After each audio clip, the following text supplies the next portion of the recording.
me, your man, Louie T. Welcome to the command post. You know what it is. Post up.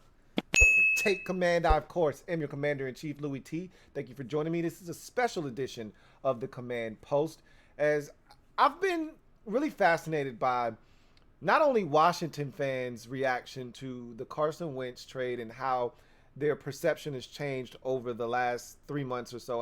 I'm included in that. I was indifferent initially, did my homework, and then I was sold, not just because of the talent. I know the talent exists, but because of what's in between the ears. That's always been my thing with Carson Wentz, is what's in between the ears.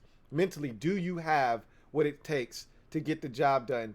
That was always in question in Philadelphia, to a lesser degree in Indianapolis.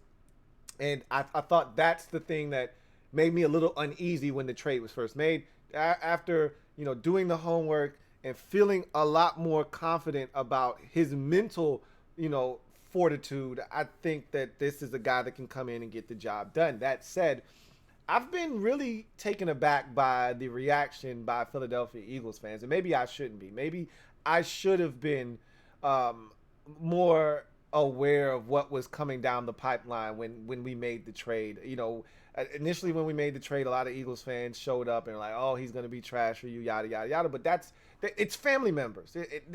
Every member of the family showed up when we got Carson Wentz and was like, laughing at us and pointing. And Eagles fans, were probably a little bit more so in attendance. But still, it's family business. So I didn't make much of it. But as we get closer and closer to the start of training camp and we start talking about the upcoming season, the Eagles fans are coming out of the woodworks. And it's not all of them. There are some that believe Carson Wentz can play, top-notch football and can be exactly what we need at the quarterback position. And if he's locked in, that, we've got a real one. At the same time, there probably are, for every one of those fans, there's probably 10 that want to see him fail, think he stinks, and that we're going to figure that out in short order. Whatever the case may be, I'm fascinated by all of it.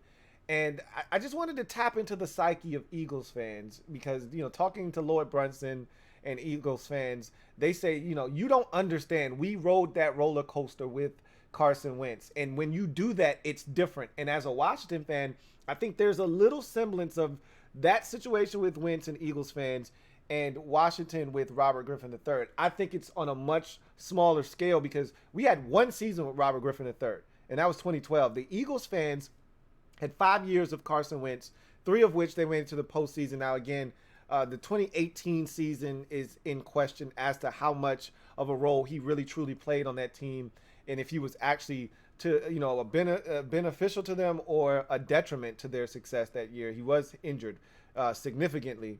That said, 17 and 19, there is no question as to whether Carson Wentz's contributions in those seasons were huge or not. He was the reason that they were able to get to the postseason in both of those years, especially 19 in particular. So I think that there is a bit of this emotional roller coaster that Eagles fans rode.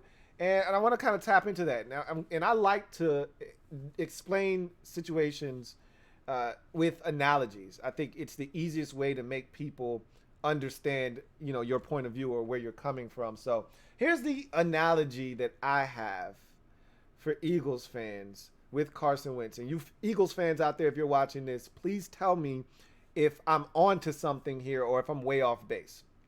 So I look at Carson Wentz and Eagles fans with the analogy of a toxic relationship. So let's say that there's a male and a female. All right. And in this case, the male is the Eagles organization and Carson Wentz is the female. And some Eagles fans are going to get a kick out of that. Ha, ha, ha. Very funny. But that's the analogy. So you have this girlfriend. And it was love at first sight. You saw her. You knew she was the one you wanted to marry her. That's how the Eagles viewed Carson Wentz. When they saw him in the 2016 NFL draft, they said, that's the guy. We got to find a way to go get him. They trade up to number 2 and they draft him. And they say, he's going to be our quarterback for the future. They get Carson Wentz and everything's going well. 2016, he comes in, he plays, he's solid. 2017, you see that this guy has it. And he's playing at an MVP-like level. And that's where the first sign of infidelity came into play. So everything's going good for the first, year and a half, 2 years, and then you get cheated on for the first time. And you're like, what the hell, man? It takes you aback, and it's hard for you to process. So you say, we got to take a break. And in taking a break, you find a side piece. Really not a side piece because you're really technically not together, but you are together because it's one of those little breaks. It's not actually we're done, we're over. It's a little break. But you go find a piece off to the side that happens to be Nicholas Foles, right? Nicholas does, she does everything that you want her to do, takes care of you, fulfills all of your needs, but it's not the same. You win a Super Bowl with Nicholas Foles, you love him, you think the world of him, but it's still not the same as my main jank, And so as much as it pains you, you go back because that's the one. That's supposed to be the one. So you go back, you reconcile things. She says she's not going to do it anymore. She's not going to do it again. You say, all right, I forgive you. Let's work this thing out. And then infidelity happens again in 2018 with Wentz getting injured. So now you feel like, seriously, you're doing this again? And we had this whole discussion about you not doing this. I can't do this. So you take a step back again. There's another break. And what do? Of course, you go back to the person that took care of you the first time that there was an issue. So you go back there. Person does it again. Nicholas Foles, right? Gets you to the playoffs. Wins a playoff game. Comes dangerously close to getting you back to the NFC Championship game again. And so now, everything that you want is right there with that side piece. But there's still this gnawing feeling, this tugging that I got to go back. She's the one. That she being Carson Wentz. She's the one. I can't shake this feeling that I belong with her. She belongs with me. That's the person I'm supposed to be with. So despite everything that has gone on with the side piece, you get back with your main jank and y'all have this come to Jesus moment. And she tells you, look, I'm sorry for what I've done. I know I haven't been the best. And I swear to you, I'm going to do right by you. I want to be with you for the rest of my life. And I know you feel the same about me. And in order for this to work, I've got to be better. And I swear I am. I'm a changed woman. However, you got to get rid of the side piece. Totally. She's got to be out of your life. She can't be a part of your life anymore. You've got to totally move on from her in order for us to move forward. And so what do the Eagles do? They get rid of Nicholas Foles because they know it's just too much of a distraction. The side piece is there. Even though you're not messing with the side piece is there. Just the presence alone is too much. Our relationship will never work as long as the side piece is right there. So you move on. And things are going well. And so what do? You get down on one knee and you say, will you marry me? Eagles give Carson Wentz a contract extension. And everything is going well. You're engaged. You're planning your wedding. 2019 is phenomenal. And you get to the 2020 season and everything's going great. And then it happens. You meet a new friend at work. She's harmless, absolutely harmless. There's nothing that she needs to worry about. But she feels threatened by this new presence at work. No matter how many times you tell her, babe, I swear, you have nothing to worry about. I am not interested in her. She's cool, but I don't feel any type of feelings for her. She doesn't want to hear it. She's convinced that you're cheating. And so she starts acting up in ways she's never acted before. To the point where you say, you know what? I'm done. I tried to make this work. I can't do this anymore. I'm out of here. Give me my ring back. And she's like, you ain't getting this ring back. And bolts to Indianapolis with your bread.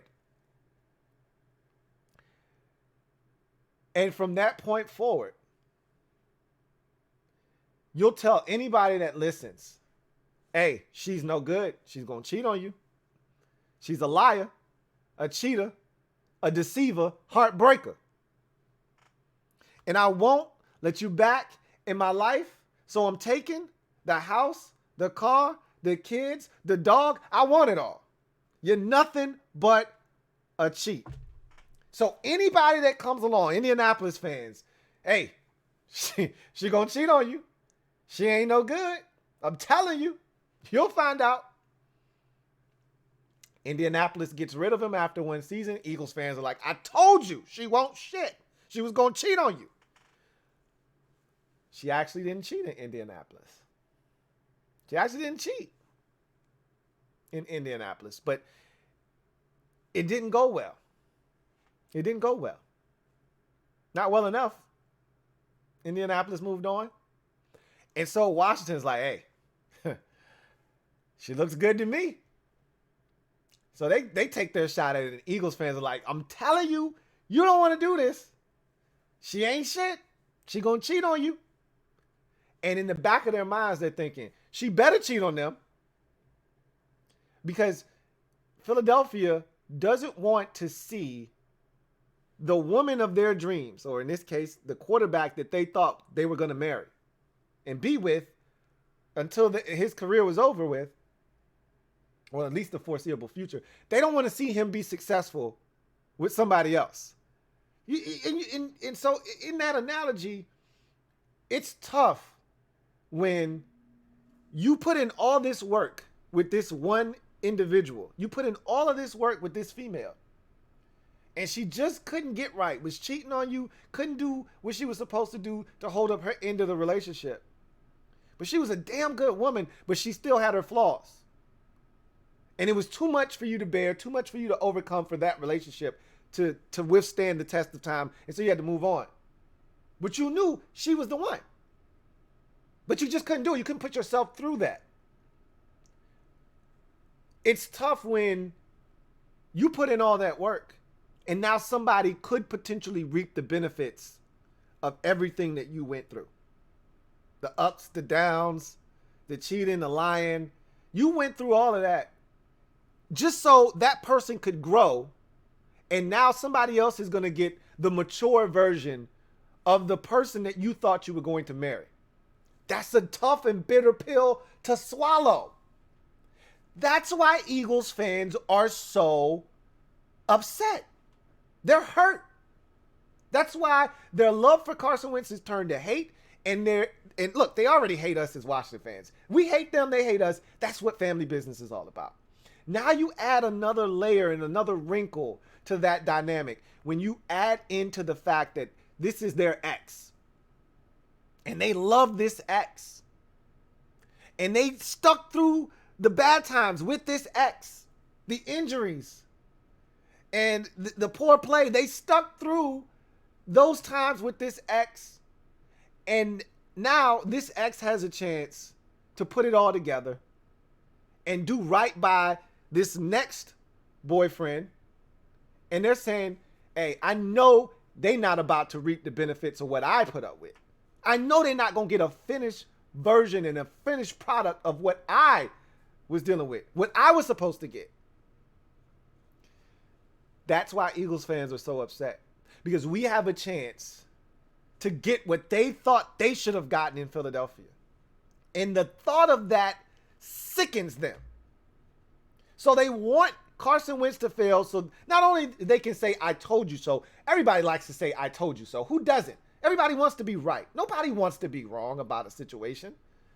They want to feel vindicated. Like, yeah, we did the right thing. We got rid of Carson Wentz because we knew he wasn't mentally tough enough to handle the task at hand. Yeah, they want that part. But they also don't want to see another team get the quarterback that they thought they were getting when they drafted Carson Wentz. They know what he's capable of. They saw flashes throughout his career. 2017 and 19 in particular. They saw flashes. They know what this guy is when he's right. They don't want to see anybody reaping the benefits of him finally putting it all together. The mental side, the being a great teammate side, and then not playing hero ball, playing within the scheme, doing all of the little things that he didn't do in Philadelphia. They don't want to see someone else finally get the finished product of Carson Wentz, the one that's good on the field, off the field, and able to keep it all together mentally and physically. That hurts. But you know what? That may be the case. Washington may be getting a very marriable, if that's a word, version of Carson Wentz. The one the Eagles wanted all along.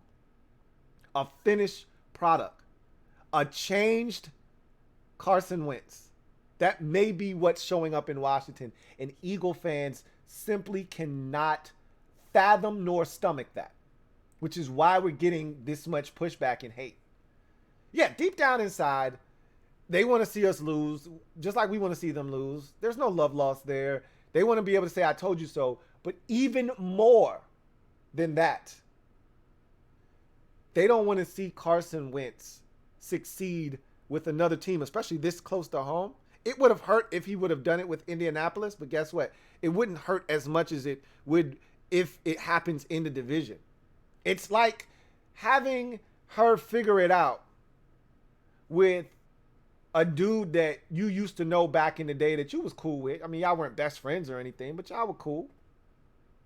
And now she's with him. And she ain't cheating on him. She ain't lying to him. She's everything that I thought she could be, except with all the bullshit. And she's doing it with this dude? This lame over here? That's how the Eagles fans are looking at us right now. Like, nah, y'all can't get the good Carson. He's ass, and he's going to show y'all. That's what they hope happens. They're not sure, okay?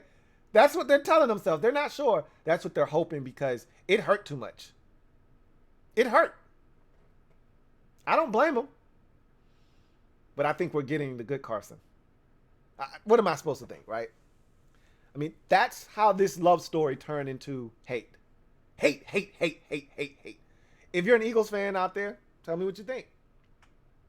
I personally think that's the analogy that I look at, you know? And I think the Eagles fans are really hoping that this guy doesn't turn out to be what they thought he was going to be in Philadelphia for Washington. That would be painful. Having to play this guy 2 times a year for the next however many years he's playing at a high level. That'd be rough. In your face. It's one thing if you were in Indianapolis, you see them once every 4 years, you make the Super Bowl, they make the Super Bowl, you meet there, but that's not a big deal, right? Maybe once every 2 or 3 years now with these new, with the extra game and having to play an AFC opponent, maybe you see them, every 2 years or so. But to see him twice a year, every year, that's like him living in the same apartment building. That's like your ex finding a dude that lives downstairs. And now every day that you got to go to work, you got to walk past that apartment that she stays in with old boy. You see her car outside. It's just too much. Like, she used to be my girl. We on some OJs now. She used to be my girl. She used to be my girl. It would be too much. I would love every second of it as a Washington fan to rub it in their faces. Oh, the beauty of it. The irony here would just be spectacular, especially after they dumped Donovan McNabb on us and got the last laugh there. Oh, this would be 2 times as sweet. To take a guy that they thought was the future at the quarterback position, shine him up real nice, turn him sideways and shove it up their candy asses. Oh, that'd be great. We'll see. Only time will tell. We could talk all we want until our face turns blue. Only time's going to tell what happens with this Carson Wentz saga. I am fascinated, though. I'm fascinated. Eagles fans are butthurt right now. And they are praying that this guy sucks for Washington. Praying. We'll see what happens. I feel like we've got a big season coming, and Carson Wentz is going to be a huge reason why. Huge part of the reason why. Tell me what you think. If you're an Eagles fan out there, is this close to how you feel? Am I in the neighborhood? Am I spot on, or am I way off? Washington fans, I think we got ourselves one. We'll see. But it feels good to even be having conversations about winning double-digit games. Even if it doesn't come to light, I can't tell you the last time I've had these conversations before season started. So I feel good about that. Anyway, that's going to do it for me, your man, Louie T. I am a Washington fan, etched in burgundy and gold. My Washington spirit will never die. Washington spirit will never fold until we meet again. You know what it is. Post up. Take command. You guys have a beautiful weekend. We will reconvene on Monday or Tuesday for the podcast. You know what it is. It's time for training camp. Next week, we report on Wednesday, and the festivities get underway on Thursday. Bart Scott! Can't wait. Until then, you guys, take care. Have a good one. LouieTeeNetwork.